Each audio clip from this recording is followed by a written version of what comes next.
Yevgeny Prigozhin, the head of Russian mercenary group Wagner, who led a mutiny against Vladimir Putin's rule 2 months ago, has been killed. Authorities have named him as one of 10 people on board a jet which crashed in Russia. First, there is just a plume of white smoke, and then it is clear it's a plane tumbling out of the sky.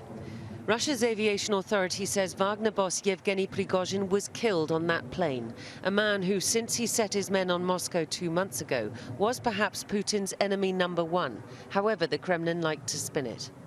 He and his number two, Dmitry Utkin, now apparently both come to a sticky end.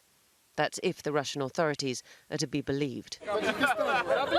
This moment and the 24 hours preceding it in Rostov-on-Don in June were unforgivable for Vladimir Putin, an act of mutiny by the Wagner leader against Russia's top military command, then calling his men off halfway to the capital in exchange for supposed exile in Belarus.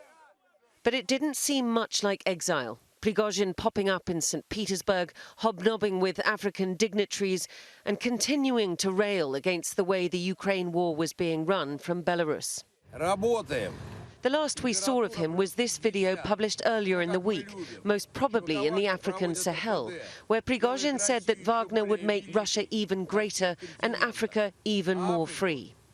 But his days were likely numbered. It looks as though it may well be a revenge attack by someone in the elite, possibly somebody very senior, on Prigozhin. And in fact, we had heard some weeks ago from a source that a contract had in fact been put out on Prigozhin in Russia by senior members of the business community. As the news broke, President Putin appeared at a commemorative event for the World War II battle at Kursk, holding a minute's silence for the Soviet dead as the wreckage of the plane burned. From the US, President Biden had this to say. I don't know for a fact what happened, but I'm not surprised. There's not much that happens when Russia and Putin are not behind, but I don't know enough to know the answer. No doubt clarity will be a long time coming. But Prigozhin is a man who courts attention, and if he is not dead, then we will likely hear from him soon. And if he is, there will be no tears shed in the Kremlin.